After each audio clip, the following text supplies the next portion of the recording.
YouTube, it's Brother Dennis. Peace and blessings to you.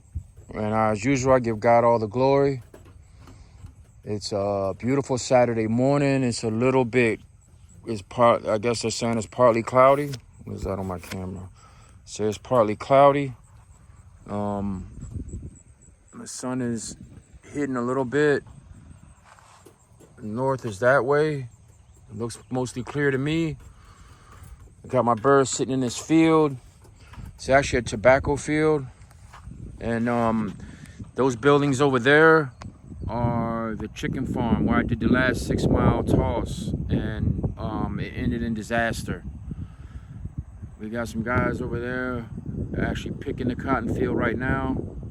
The tobacco field. They're picking the tobacco field right now. And yeah, we're just gonna get to it. I got 24 birds back from my 2-mile toss yesterday, like a confidence toss. But we're gonna jack these birds out of here. We're gonna let these birds go.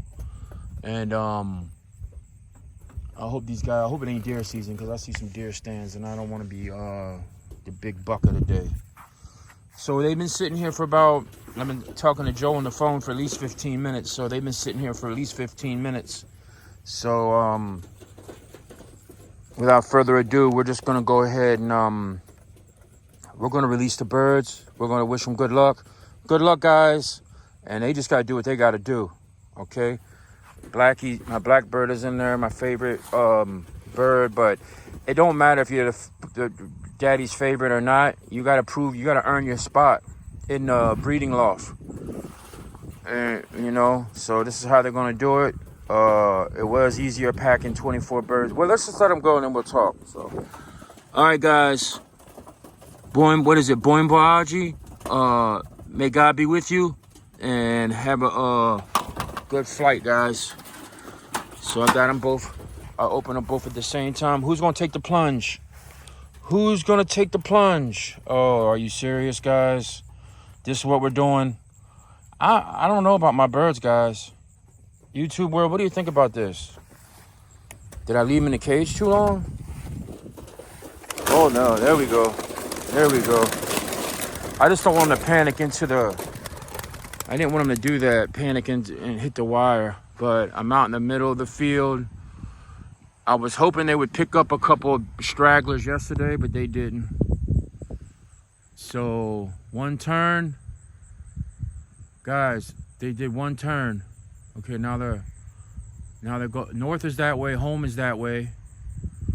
So, they're kind of zigzagging. They're zigzagging, guys. They just did a little mini loop. They seem to be all together. I don't know what that big blackbird is, or is that just one of my pigeons that didn't loop with them? I don't know, guys, but they're moving off. And let me put my phone in the car, because I promise, guys, what I'm gonna do on my next video is I'm gonna try to start editing these toss videos a little bit. So y'all don't have to, because the ride home would be too much. Hold on, let me get the crates.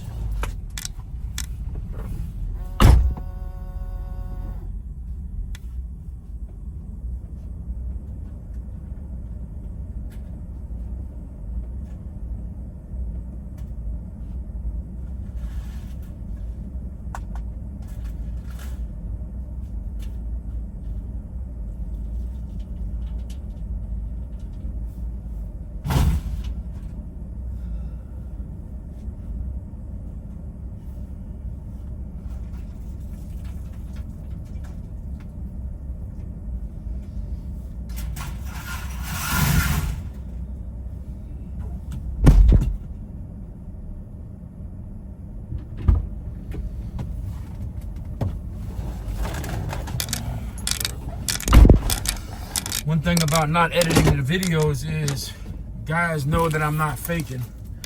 That what you're seeing is the real deal Holyfield. I'm not on here pretending and perpetrating and showing everybody the good and not the bad. You're getting it all. No Diddy.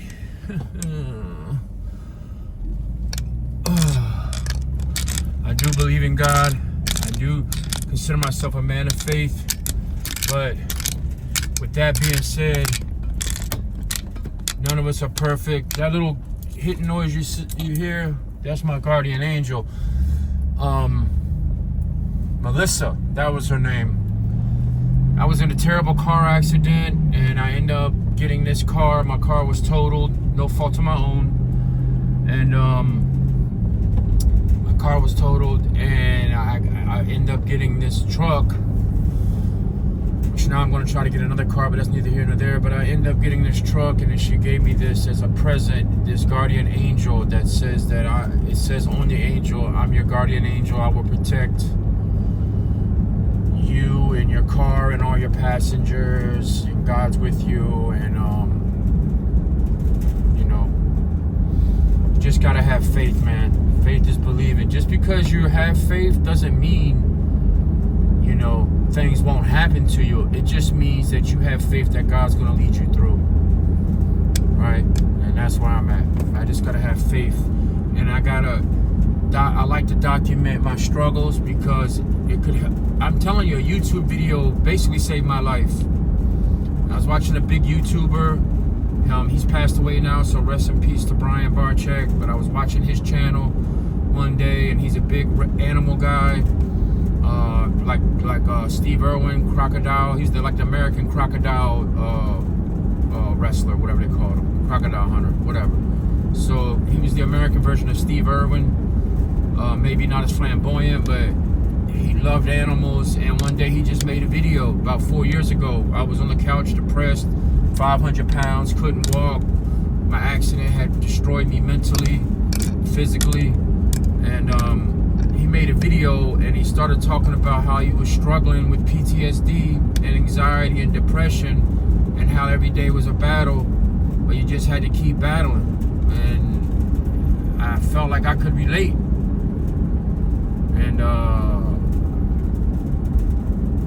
And I decided, man, maybe I should start making YouTube videos as therapy. I talked to my therapist about it. Like, I can't make this stuff up. This is the real deal. So I talked to my therapist about it. I have a therapist, or had one before I moved to North Carolina. And so I talked to my therapist about it, and my therapist was like, yeah, I don't see why. That's a good idea. You know, like a video diary of your struggles and everything. So if you go back in my channel and watch the newest videos, or the oldest videos, I should say, the first videos, you know, when I'm showing my fish tank and my dogs, I'm living in an apartment, like, you know, that's what that was all about, man. Me just trying. It's like when I can't talk to a psychiatrist now, right, because of insurance issues or whatever the issue may be,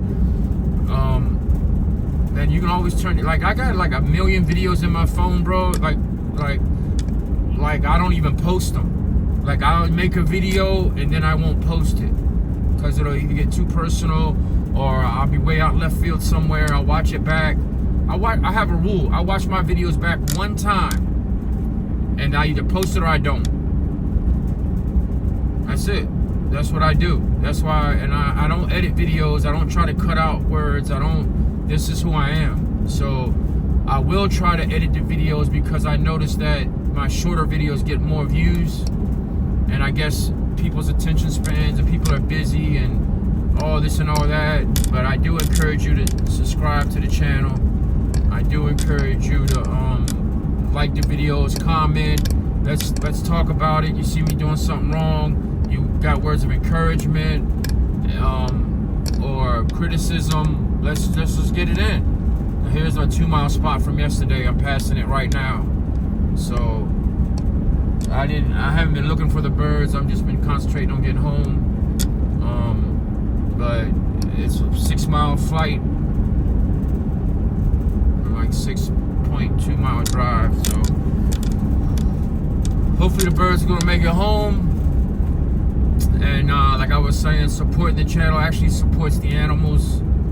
It's an avenue that I'm pursuing to maybe I can, you know, because one of my things is Like, how am I gonna pay for one-loft races? Like, how am I gonna? I want to win with these birds, because that's how you make your birds valuable, right? Or more valuable than they are. It's also how you become, how you get credibility, you know, and nobody's just looking at you as the new guy, the crazy guy, or whatever, dead last dentist. No, we're not doing that. No, we want to win. We want to let these guys know that we're here and that we're winning, and that we're not playing with them, right?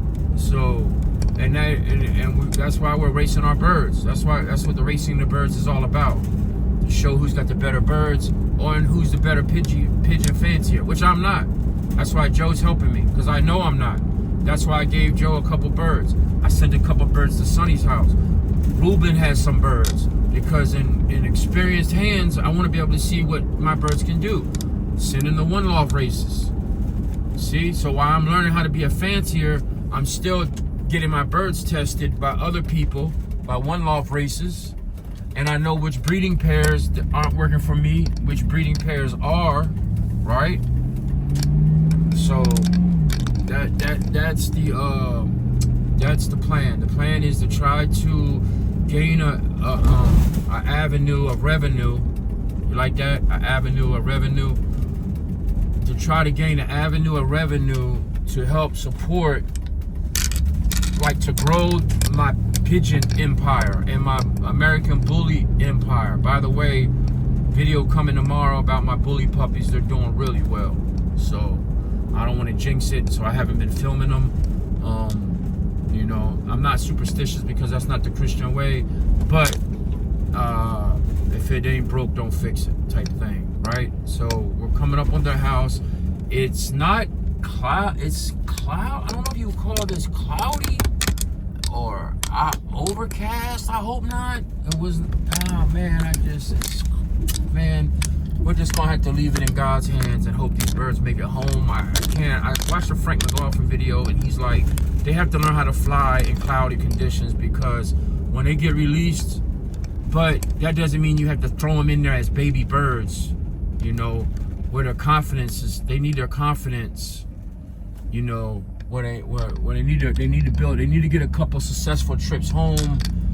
That's why I didn't take them to the exact spot. I thought about it, and I was like, man, maybe that spot, side of the road, Deja'vu type stuff. So I took them close, right? But I didn't take them. I don't see any birds at the house yet. I don't see any birds at the house yet. So, all right, we're at the 12-minute mark in the video. I released them. I have to go back and watch the video back to see when I actually released them. But I'm gonna imagine it took me about 6 minutes to get the crates and everything, get in the car. It took about 6 minutes to get home, I guess.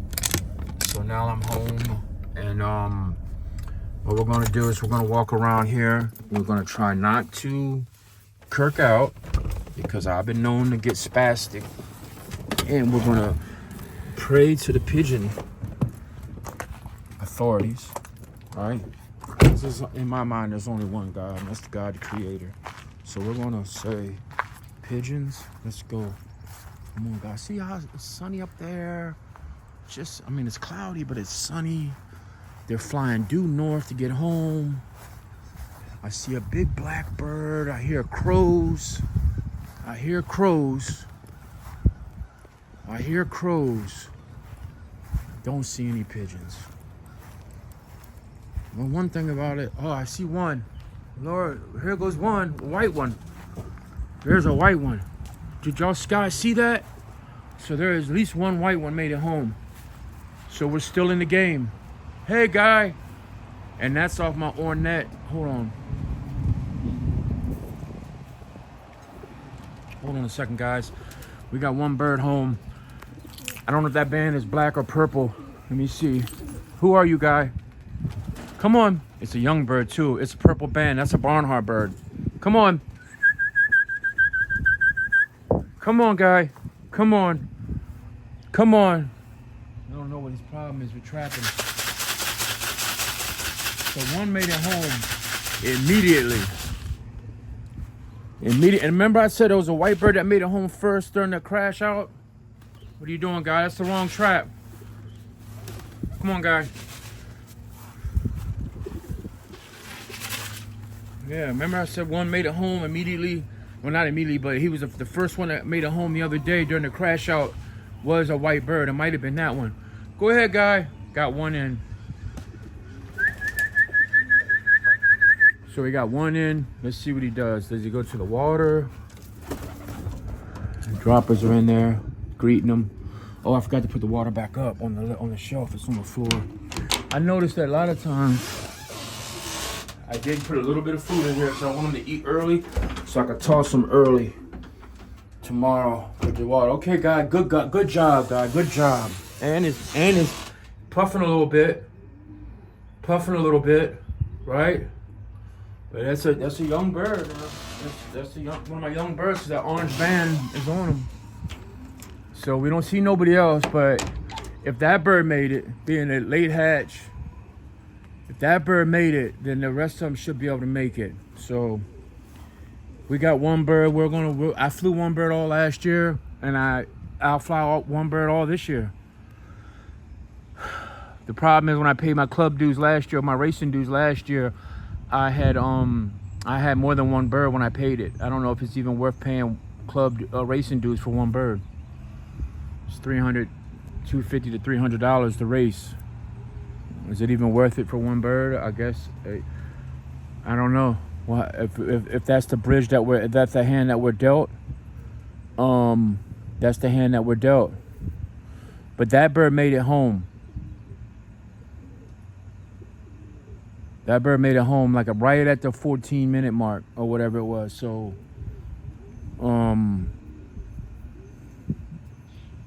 yeah. And I talked for a minute before I let him go, so I'll go back in the video and look to see how long it was. But that video, that one bird made it home very quickly. Now, why the other ones ain't with them, I don't know. Did they get split somehow? I don't know. But that guy had no problem finding home, man. That guy had no problem finding home. And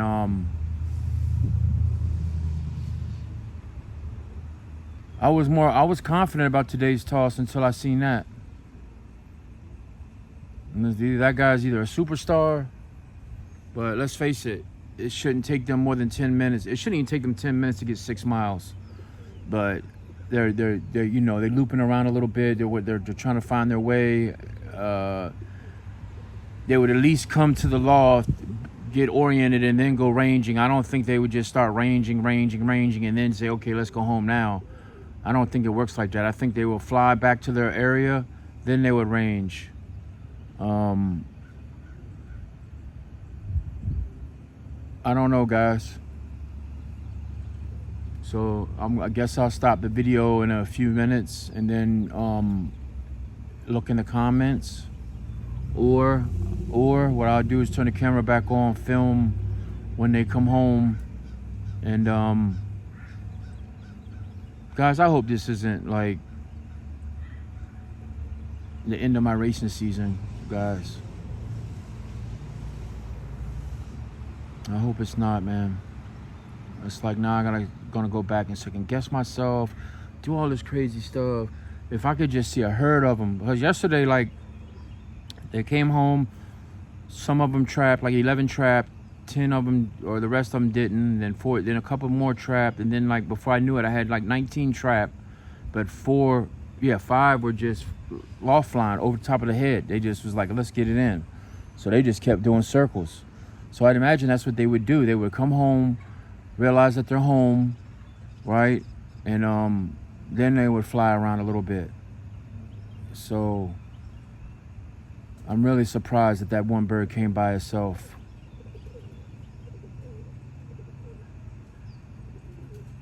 Remember when I was saying I didn't want to go to the same spot, exact same spot, because of Deja'vu? Why does it feel like, I think there's 2 more of my birds right there. I think we got 2 more. As you know, guys, my anxiety is kirking right now. It was a nervous energy. It was a good energy before I lost all them birds. Now it's like a panicky, nervous energy. It's not like an exciting energy. You know how like, man, we're getting ready to go to the carnival. That type of energy, that's how it was. Now it's like, oh my God, are we getting ready to get in a car crash type energy. You know, so now see what I was saying? They made it home. They seen their house. They didn't get enough exercise. So now they're going to loop around. So we got 2 loopers.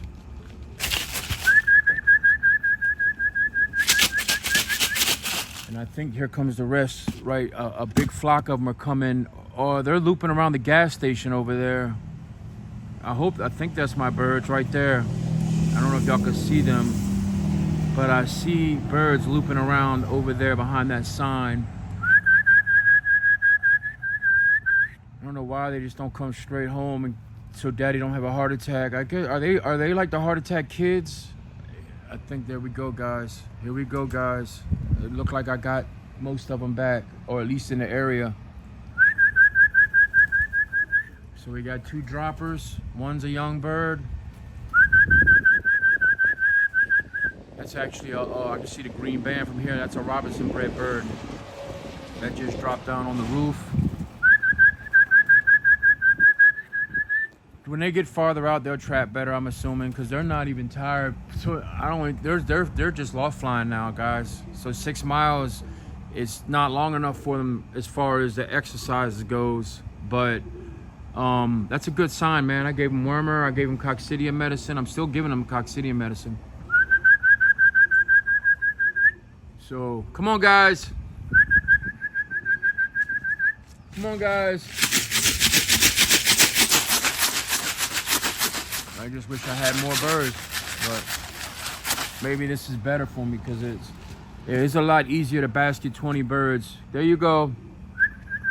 Show that. It's okay, buddy. I didn't mean to scare you. It's okay. Food is in there. Go on now. So that's a Robinson bred bird. Sit back down. Off of 178 and 180. I think my birds trap better when I'm not outside. I don't know why. I just believe that. And there they go. They're looping around. I got a bunch of birds looping around. There's some birds flying right there too. They're flying in their own little group. And they're just horsing around. You can see it. They're gliding. They're getting that work in. That's a good thing though. What is wrong with you guys?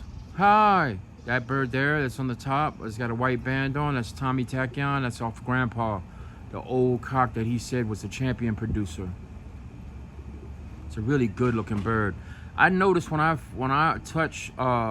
handle Joe's birds, Tachyon's birds, when I handle them birds in my hands, they feel a little smaller. They feel a little lighter. They feel more like, you know, sprint horses, like sprinter birds. And then when I handle the Wayne Hall birds and birds I got from Mike, Adrian P birds, who else? The Mike from Rocky Ridge birds. They feel a little bigger, like they're more thoroughbred, like they're long distance type birds. And then the Barnhart birds are like right in the middle. So it doesn't surprise me that that white bird, the first bird that came home, was Tom Barnhart bird. I got 3 hens off of Tom Barnhart and only got 1 cock out of the bird. I think I got 9 or 10 birds from him last year, and that's what I got 1 cock left and 3 hens. So I might start mixing them Barnhart hens in with some of them bigger birds. Now let me ask you a question. Do the cocks, do they coo and try to breed with each other, or are they just like trying to say I'm more dominant than you?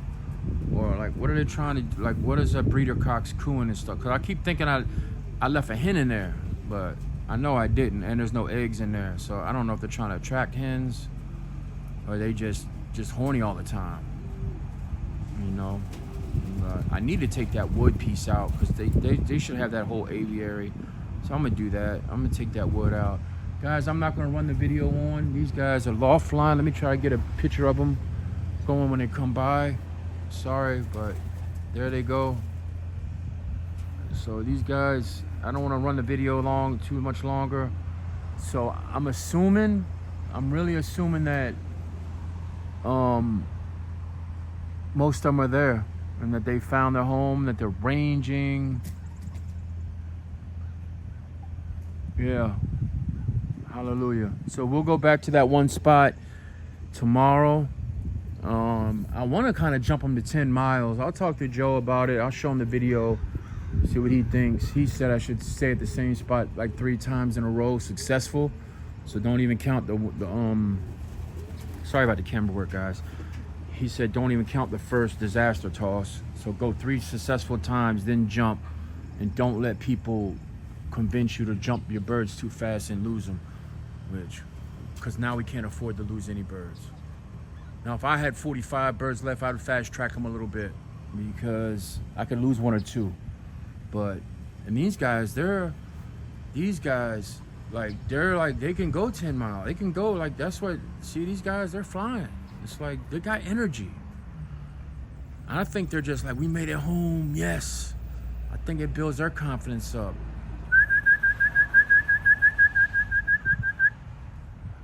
It's like I want them to trap, but I want them to exercise too, because, man, they've been locked up for most of 3 weeks. Man, guys, thanks for supporting the video. If you made it this long, then you just put a happy face emoji or something saying that you made it this far to the end to let me know that you're real, that you care, that you're really a super subscriber. And guys, we're gonna get 1,000 soon. We're gonna do some giveaways, whether it be breeding pigeons, young birds, money, or I wanted to give away a puppy, but I don't know, that might be a little bit too extravagant. I don't know. I really don't know what we're gonna do, but we're gonna I'm having some stickers made of my logo. So once I get those, see, I hear crows and I see other birds, man. That's the only reason why I want my birds to trap, is because I don't know what's out here flying around. And I see other pigeons. There's other pigeons over there that live over there, and I don't want my pigeons to be like, group up with them. See, I don't know if y'all can see, but there's a group right there of like 7 pigeons right there flying. See that group? Those aren't my birds. Unless they're my birds, I got lost and now they're living at the school. But those birds live over there, and it's like, are they flying to try to attract my birds and steal my females and my hens? And then if you look right on the top right there, there's a bird sitting there. What is that? Is that a hawk? Is that why them birds jumped up? Because that bird spooked them? Then you can see on top of that roof right there, there's 3 birds chilling. And it's like, yo, it's like, I don't know, bro. It's like, I guess I'm just paranoid. I guess I'm lunching. That's how we used to say when we were kids, man, boy, you're lunching. Stop wailing, meaning lying. You know what I mean? So I don't know, guys. I think those are the crows. That's what I'm hearing. I think.